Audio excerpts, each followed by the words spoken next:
Hey you guys, it's Peter and welcome to my channel, Peter Likes Books. And today we are continuing with my book, The Before Now and After Then. I have read up to chapter 11 at this point. So today I'm going to read chapters 11 and chapters 12. Chapter 11 and chapter 12. Now I will tell you, I slept in super late today and I did the True Crime Book Club live stream. Thank you to everybody out there that joined. We announced in there that 2 weeks from today, we were going to do a live stream discussion of The Tiger King on Netflix. So if you'd like to join, that's 2 weeks from today. And then I made several videos. And I've been talking on the phone and my throat is raspy. So I'm having a hard time talking. I don't know that I'm going to get through more than 2 chapters today. And I don't know how long each chapter is. So I think each chapter is usually about 10 pages. 1, 2, 3, 4, 5, 6, 7, 8. 1, 2, 3, 4, 5, 6, 7, 8, 9, 10, 11. So yeah. Okay, so I'm going to get through these 2 chapters. And I really appreciate all of you out there that are listening along and are commenting in the comment section. It really, really means a lot to me, and I really, really appreciate it. Okay, chapter 11. The house was silent. Oh, let's see where we left off because it's been 2 days. When I left off, Danny had just gone out with Cher, and then she had left him off at the house, and he came home, and he went to bed.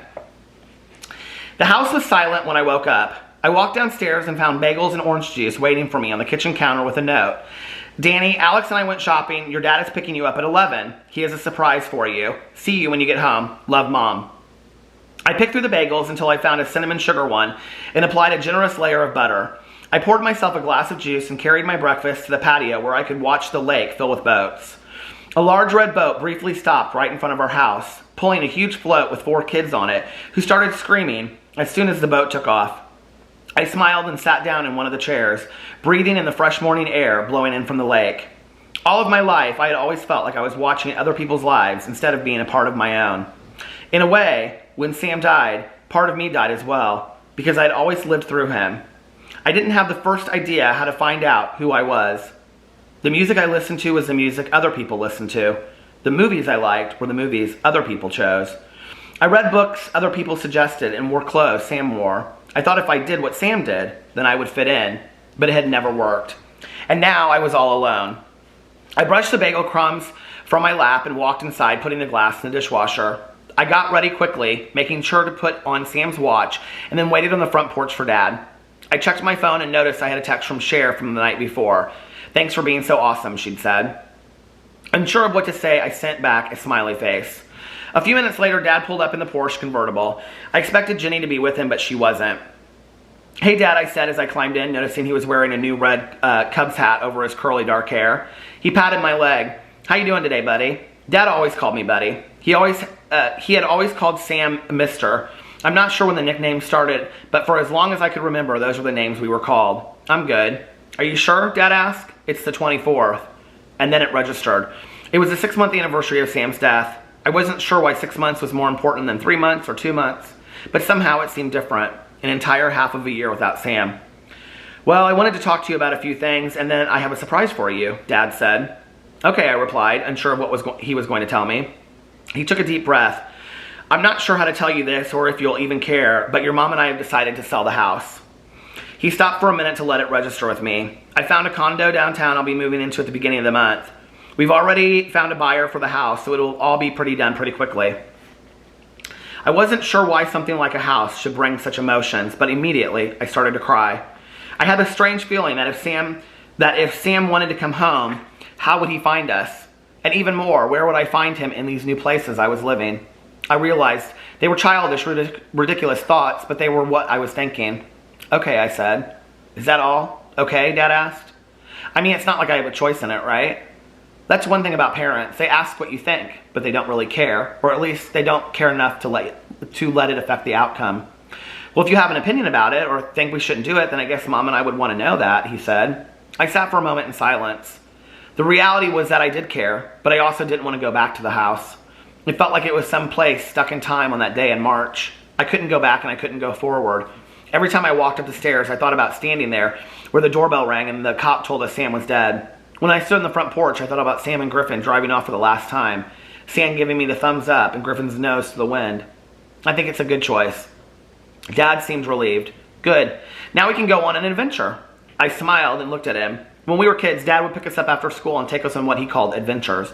These usually meant going to the playground where he had hid candy bars like an Easter egg hunt, or to the library where he had hidden notes for a wild scavenger hunt of clues leading to a prize.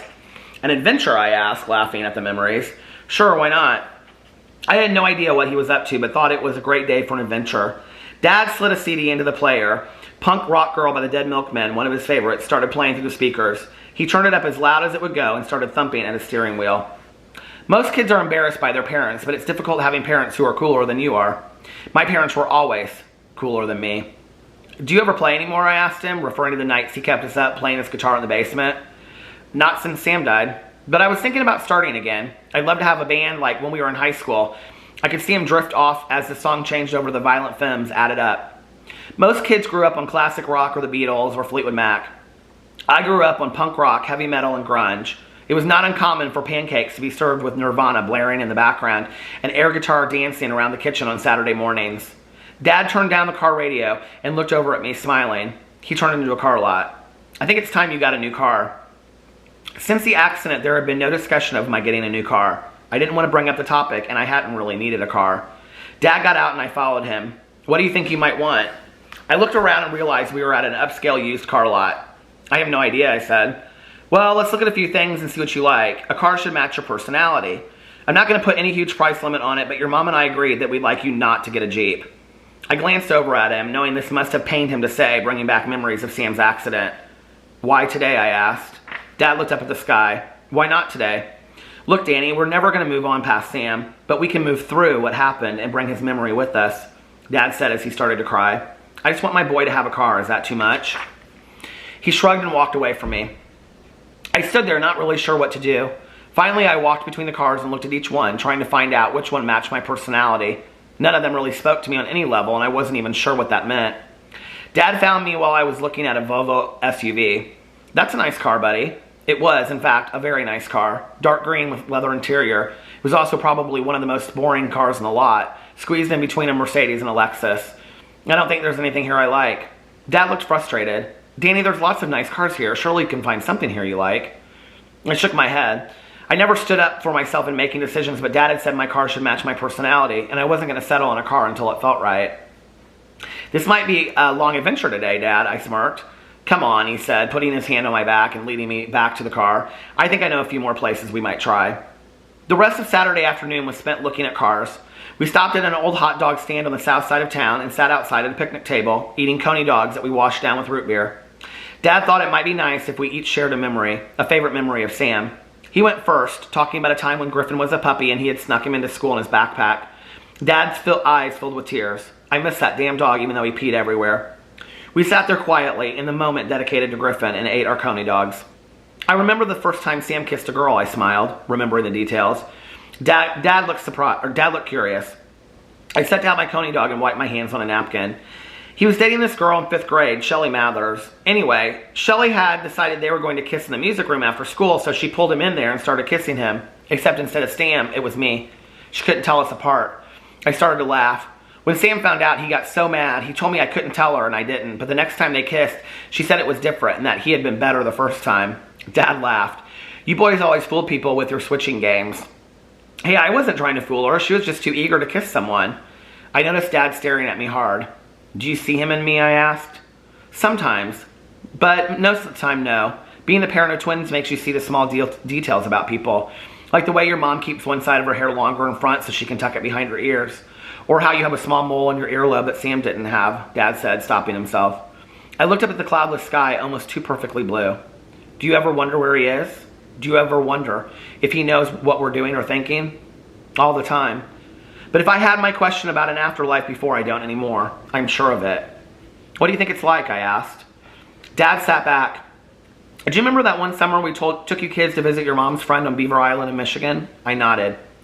Do you remember that small house we stayed in and played cards at night, eating cheese sandwiches with mayonnaise? During the day, we'd swim out in front of the house, the water on Lake Michigan. The water of Lake Michigan is clear and cold as possible for late summer. I think he's there waiting for us. I think he swings on that old tire swing, Griffin running around his feet. Maybe they walk together on the beach and Sam makes some fetch sticks like we used to in the backyard. And then he was really crying. I miss him so much. I started crying too. Sometimes I think he's going to run back through the front door or call me and ask if you guys can stay out later, he said, wiping his eyes. But I know he's not. And that's why we have to move through it and remember him the best we can. He would want it that way. I think it's funny how people say what dead people would want as if they would know. But in this statement, he was correct. Sam would not want anyone stuck in time because of him. I think he's waiting for us on that swing too, I said, smiling and wiping the tears from my cheeks. Now how about that car? Dad laughed. Yeah, let's get out of here. We threw away the trash and got into the car. I have one last place I think we can try. As we pulled into the car lot, I was worried about Dad's decision. It was filled with old junkers and a few classics that looked like they needed a lot of work. You know how I said your car should fit your personality? Yeah, I said. Well, I think you're kind of an old soul. You've always been wise and soft, gentler than the rest. You need something that matches that. He got out of the car and I hesitantly followed his lead. A man walked up to us. Mr. Goldstein? Sure am. You got it ready for us? Absolutely, the salesman said, almost too enthusiastically. I had no idea what they were talking about, but I followed them anyways. Parked in back, shining in the late afternoon sun with a huge red bow around it, was a vintage gold Mercedes convertible. Mom and Uncle Alex were sitting in the car. They began honking the horn excitedly when they saw me. I smiled, but was so incredibly shocked I didn't know what to say. It's a 1981 380 SL. It's what the movie stars used to drive, Dad said. I walked over to the car and Mom got out, giving me a hug. Hope you like it, honey. I got in the driver's seat and grabbed the steering wheel. I love it. I ran my fingers over the faux wood finish and turned around, taking the two bucket seats in back. It was Alex's idea, Dad said. We were trying to figure out the perfect car for you, and he suggested this. I looked over at Alex. Thanks. Yeah, I'm a little pissed. I was going to buy it for myself. I'm thinking of staying for a while and keeping your parents out of trouble. I'm going to need a car, so you might need to let me borrow it from time to time. I reached over and hugged him. Mom and Dad stood in front of the car, their arms wrapped around each other's shoulders. It reminded me of the Mom and Dad I used to know before the accident. You drive your Mom and Alex home and I'll settle the bill up with this fine man, Dad said. I got up and ran over and gave him a hug. Thanks, Dad. Sure thing, buddy, he said. Not just for the car, but for today too, I said, tearing up a little bit. Dad smiled and lifted his head, forcing back tears. It was the ideal adventure, he said. I let go and got into the car. I started the engine and revved it up a few times before it took off. As I did, I could see Mom in the rearview mirror squeezing into the back seat, her hair whipping in the wind while she smiled. And as she did, I smiled back. I have absolutely no idea why that part just made me emotional. Like, I have no idea whatsoever. I don't know. I do think in retrospect, though, I wish I hadn't picked that car for him. It just seems real snotty. And the car that I had like in mind when I like wrote it was not like this fancy thing, but I can remember getting a lot of critique and people were like, that was the car that you like picked for a teenager. But like, I imagined this like, the word vintage, I shouldn't have used. I imagine like this hand-me-down Mercedes that had been like handed, you know, like in 1981. It wasn't like really worth a whole lot, but it doesn't come across that way in the book, I know. Chapter 12. And it's also because I had a friend of mine in high school that drove a car like that, and she literally drove it for years too, like after, and it just was not, like, it was not the nicest car in the whole world. So anyway, but it had a tape cassette in it, and that's one of the reasons why I picked it. You'll find out here in a second. It was right before 5 when we got back to the house. Mom told me that she and Dad were going to have dinner and talk about things, whatever that meant, and I was going to go with Alex to a signing at a bookstore that he had booked earlier in the week. You should ask Alex about what it was like for him being a gay teenager. Maybe he can give you some suggestions. Maybe he could even suggest some books you might like, Mom recommended. I stopped on my way up the stairs and turned around. I looked at her for a second and then walked back into the kitchen. Mom was busy straightening up, putting away the bagels and wiping the counter with a paper towel. I was his best friend, so I know it wasn't easy, she said. She stopped and looked at me. I just think maybe he could help you out, you know, in ways that your dad and I can't. By the look of pleading in her eyes, I could tell she was really trying the best she knew how. There was no textbook on how to be the mother of a gay son, let alone one whose twin had died in a horrible car accident, leaving her the mother of an only child. If it weren't for that look, I probably would have lashed out, but I didn't want to hurt her feelings. Mom, I know you're trying really hard to be cool and make sure I'm okay. She nodded. But I'm not going to kill myself. I'm not obsessed with internet porn, and even though I'm proud of who I am, I don't need to have a pride float following me through life. But no buts, Mom. I just don't understand why I can't be a teenage guy who happens to like other teenage guys. I don't understand why you can't just leave it at that instead of forcing it to define me, I said. I'm not forcing it to define you, she sounded insulted. Yes, you are. You bring me books and movies so I can relate to these characters who I don't feel like I have anything in common with other than we're all gay. You want me to talk to Alex because you think he can teach me secret gay ways of the world. Why can't I just be some guy who happens to like other guys? I mean, I have awesome parents who are okay with me being gay. I'm not bullied that bad in school. I know she clenched her teeth and tensed her body. Come on, Mom. You have to know by now that kids do not make it easy on me, I said. It's not horrible and I can deal with it, but it hurts. Well, what can I do about it? Nothing, I shouted. It's mine to deal with. If I weren't being made fun of for being gay, they would pick something else. It's not that they bully me because I'm gay. It's that I'm gay that they have something to bully me for. If it weren't me, it would be some other gay kid or some fat kid or some nerdy kid or whatever. Hell, this Pat kid made fun of Cher's saggy tits the other day. Mom laughed and started to smile. I get it, Danny. I just don't want you to be hurt. I don't want to lose you too. I have no plan on going anywhere, Mom, unless you keep forcing me to be the poster child for gay history. I took a deep breath. I don't mind being gay. I like it. I'm not ashamed and I don't think I'm a sinner. I don't know why I'm gay. I just am and I don't hate myself for it. And I don't even know why I feel that way and other kids feel so bad about themselves for it. Maybe it's because they have different parents, or maybe it's just something in how we're programmed. But I'm just this guy who likes other guys. Cool? Mom stood back and leaned against the counter. How did I get a kid who was so damn smart? By having the coolest mom in the world, I said as I walked over to her and gave her a hug. Just stop worrying about me, okay? I can't completely stop worrying about you, but I'll try to be better, she said. But Danny, you have to understand one thing. When you lose a child, it puts everything else into perspective. I suddenly became afraid. It's not because you're gay that I'm worried. She took a deep breath. I'm worried because I'm scared how society is going to treat you. I thought about this for a second. And we can't do anything about that, can we? Mom shook her head. But you can promise to stay alive, she whispered and started to cry. I promise, and I love you. I had had enough of weepy parents and drives down memory lane for one day. Now go get ready for dinner, I said, pushing her toward her bedroom. Mom tucked her hair behind her ears and smiled. I sighed and walked up to my bedroom. Alex was lying on my bed. That was nice. Very well said. Actually, I don't think I could have said it any better than myself. I stood there, embarrassed. He had heard me talking about him. I didn't mean to say anything. Alex stood up and put his hands on my shoulders. Danny, let me explain something, he said, looking deep into my eyes. Your journey is your journey, and my journey is my journey. I needed to write a book about a gay teenager who killed himself to help me come out because I was never okay with being gay. I thought if I forced people to see my gayness, they would have to accept it. But you're different. He sat down at my desk. The thing is that I never realized I was giving people a reason to commit suicide. I never realized I was giving them an excuse. And your mom is just scared, okay? Whoa, this just got really serious. This is serious, Danny, he said. And just because things don't bother you now doesn't mean the day won't come where your journey takes you somewhere else and you can't handle it. That's when you need to come and talk to me because I do understand. It won't always be easy, and your mother is right. We can't lose you too. I wasn't really sure what he meant by all of it, but I stood there and waited for him to say more.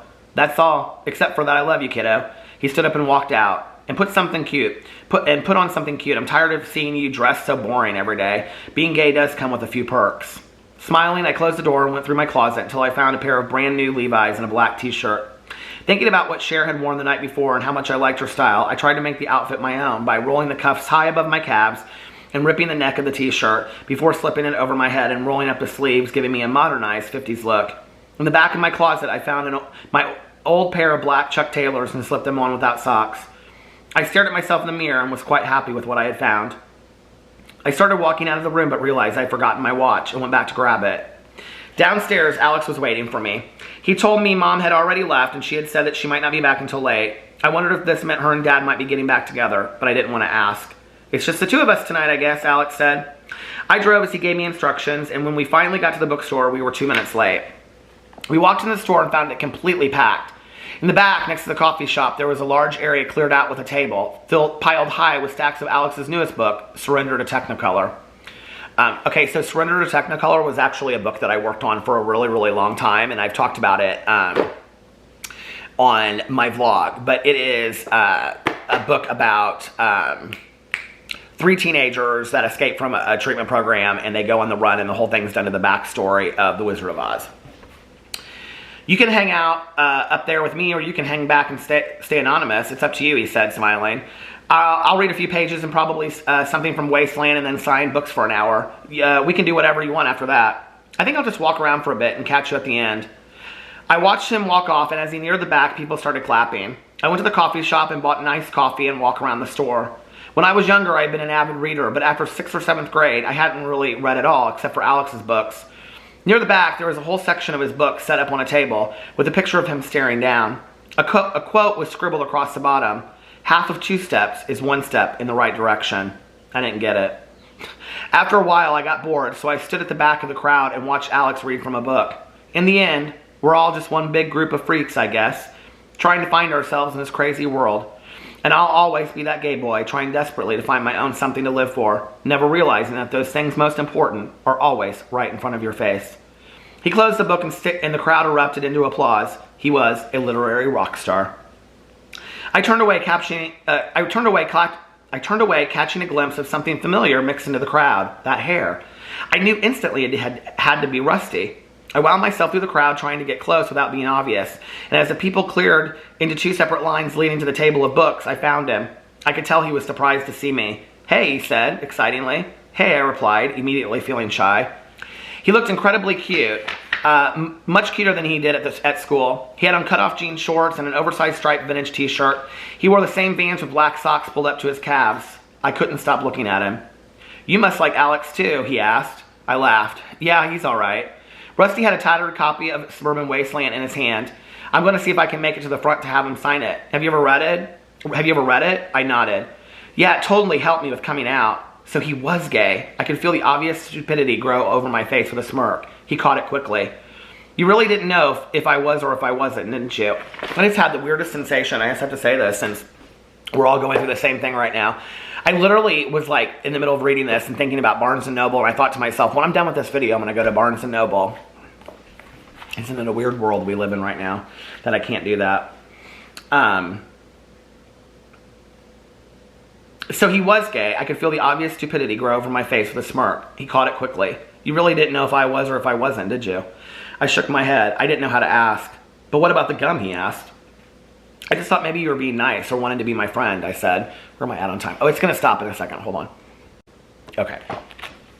"I just thought maybe you were being nice or wanted to be my friend," I said. "I do want to be your friend." I must have looked disappointed because he quickly corrected himself and said, "You're a very good friend," and he smiled. I could not stop looking at him. There was something about his eyes that were both flirtatious and innocent at the same time. So about the book, yeah, it really helped me with coming out. I was so afraid of myself and what people would think, but I realized that in the end, it doesn't matter. Life's too short. "You got all that from the book?" I asked. "Yeah, didn't you?" I wasn't sure what to say. The truth was that I had never read that deep into Alex's books. I had merely loved them because he wrote them. "Are you out?" he asked. "Yeah, totally. But I guess I didn't really read the book that way. I think it's the greatest love story I've ever read," he said, tucking the book under his arm as he pulled out his wallet. "Do you want some more coffee? The line to the book signing is really long and I'll probably never make it up there anyway." "Sure. Like a date?" he said. We got in line for coffee and neither one of us said anything. "You're not very good at having conversations, are you?" I blushed. "Is it that obvious?" He nodded. "You make me nervous," I admitted. "Me?" he laughed. "Why do I make you nervous?"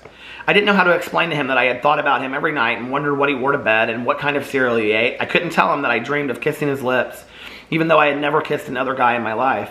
I couldn't explain to him that he made me nervous because just talking to him felt like a jolt from the most amazing drug ever created. "I don't know," I said. He laughed. "Yes, you do. Just be honest with me." Honesty scared me, but I had been honest with Cher the night before and it hadn't hurt anything, so I thought maybe it was worth a shot. "You're just really confident, and I like you." "I like you too," Rusty said, smiling. And it wasn't this solid smile, but more of a shy grin that crept over his face. I exhaled and turned to look at him. "No, like, I really like you and I don't even know you, but I've never felt this way before." "Me too," he said. And we stood there staring at each other while the entire store seemed to stand still. Next, the girl behind the... I had to stop the video because I stopped it and I started talking about something, but then I was like, okay, I'm telling what happens further down in the book and I don't want to do that. So anyway, so next, the girl behind the counter yelled, "Can I help you?" We dropped our gaze as Rusty ordered and asked me what I wanted. After our drinks came, we walked away. He looked at the huge line to the book signing and sighed. I guess I'm not getting my book signed. Come on, I said, ushering him toward the line, planning to introduce him to Alex. No, he replied as he took my hand. I'd rather spend time with you. Let's go sit outside and talk. I kind of have to wait for someone, I said. Can you wait outside, he asked tentatively. I nodded and we walked outside. Rusty leaned up against the brick wall and slid down, careful not to spill his coffee. I followed his lead. It's so nice outside. It would be great to go for a swim, he said. It's perfect night swimming weather. It is perfect night swimming weather. I love swimming at night, but I won't swim alone, I said. Why, he asked. I turned and looked at him. I don't know what it was, but something about him made me feel instantly comfortable, like I had known him all my life. I'm completely afraid of sharks, I said. I think it's because when I was a kid, we watched Jaws so many times that I must have this immense fear of the water at night, I laughed. I also think when the pool light is turned off, it looks like a giant shark eye. You do realize there are no sharks in swimming pools, Rusty snickered. Maybe, but I'm not convinced, I said. And I used to think the pool sweep was a sea monster. Rusty laughed. You said we, so you must have brothers and sisters. I sighed, not sure I wanted to tell a story again 2 days in a row. I had a brother, but he died. Oh wow, I'm sorry, how old were you? 6 months ago today, I said, leaning back against the wall. And then I just opened up and told him the whole story. He grabbed my leg and held onto it while I talked. I didn't cry, but just told the details like I was repeating a story. When I was done, he smiled. I would have liked to have met him. It was the coolest thing anyone had ever said to me about Sam since his death. He was really cool, I said. For a few moments, we just sat there looking at each other until he broke the silence. You're really beautiful, Danny. No, I'm not, I said, turning away from him. Yes, you are. When I first met you, I went home and thought about you the whole night. I couldn't stop thinking about you. And I laughed. I know, it's totally corny, he said. No, it's just that I felt the exact same way, I said. I looked up and saw Alex standing by the door. Can either of you dudes give me a ride home? Rusty turned around, startled, immediately recognizing him. I don't drive, but... Alex and I both laughed, and Rusty looked confused. Rusty, this is Alex. Alex, this is Rusty, I said. Nice to meet you, Rusty, Alex said as he held out his hand. Rusty stood up quickly, taking his hand and shaking it confidently. Nice to meet you, sir. Oh God, please don't call me sir, Alex said. It makes me feel like I'm over 40, which I am. Rusty looked at both of us, confused. Do you know each other? He's my mom's best friend, I explained. He's living with us for an indeterminate amount of time. Wow, I didn't realize I was such a burden. I'll pack my bags tonight. Shut up, Alex, I scoffed. Rusty just stood there between us, unsure of what to say. Could you sign his book? He's a huge fan. Sure thing, Alex said, pulling out a black Sharpie from his pocket and quickly scribbling in the book before handing it back, but not before I noticed him winking at Rusty. You ready, Alex said to me. I nodded and turned back to Rusty. See you later. I hope so, Rusty said. Wait, can I get your number? We exchanged numbers and he hugged me goodbye. He smelled like wet rain and cedar. Call me later, okay, I said. Definitely, Rusty said. Alex and I started walking to the car. So who's that? Rusty, this guy I know from school. Alex laughed. I may be over 40, but I know what I see. That is not just some guy you know from school. You like him. Yeah, I do. I think I might like him a lot. Alex stopped right before we got to the car. And you're just going to let him walk away like that? Don't you have any balls, kid? I felt like he had just slapped me in the face. I got his number, I said proudly. Alex closed his eyes and rubbed his forehead. I'm about to do you a huge favor, so don't forget it. Your mother called me and told me she's going to stay at your old house tonight to go through some things. I'm supposed to stay with you at home, but I have a date of my own. So go ask Rusty if he'd like to come over, and then you guys can be alone for a while. I promise not to come home before at least 1, he paused, smiling. At least I hope. Seriously? Go get him. I ran back to the front of the store and found Rusty standing just inside. Want to come over and hang out, I asked. Rusty smiled. I'd love to. I was dying to ask you to do something tonight, but you just seemed like you were busy. We walked to the car and Alex squeezed into one of the bucket seats and back while we drove in front. Here are the rules. No kissing, no sex, no nudity. I may be gay and very cool, but I still need to act like a role model. And if you break any of those rules, I really don't want to know anything about it. Rusty grabbed my thigh and left his hand there while I drove. Are you happy you got your book signed, I asked. Rusty laughed. Yeah, I'll never forget it. I knew Alex wrote something funny or Rusty wouldn't have laughed. What did he write? It doesn't matter, he said. I grabbed the book and turned the page to the inscription. Please don't break his heart. I handed the book back to Rusty and looked at him. And I promise I won't. And I promise I won't, he said. I thought back to a few days before when I questioned the sincerity of promises. Promises were just words people said to make you feel better, even though they had no intention of keeping them. I looked in the rearview mirror at Alex, and he winked at me and gave me the thumbs up sign. Even though I wanted to believe everything was going to be okay. It just felt too good to be true and too much like Sam's last goodbye. Woo! I don't know why I'm getting emotional reading this book. Anyway. I haven't read it in, what, 6 years or something like that? It's like, oh my God, it's all so new to me. I was talking to Mel, you know Mel, my book club partner. Her Instagram was listed below. She's a BOOKSTAGRAM, GingerGonzoReads. But anyway, I was telling Mel, I said, I have forgotten some of the stuff that I wrote in the book. Like, I was like, when I'm reading and skimming through it, like, I totally forgot things I put in there. So anyway, let me know what you think in the comment sections below, and I will be back tomorrow to read the next 2 chapters. I love you guys, and I will see you then. Bye.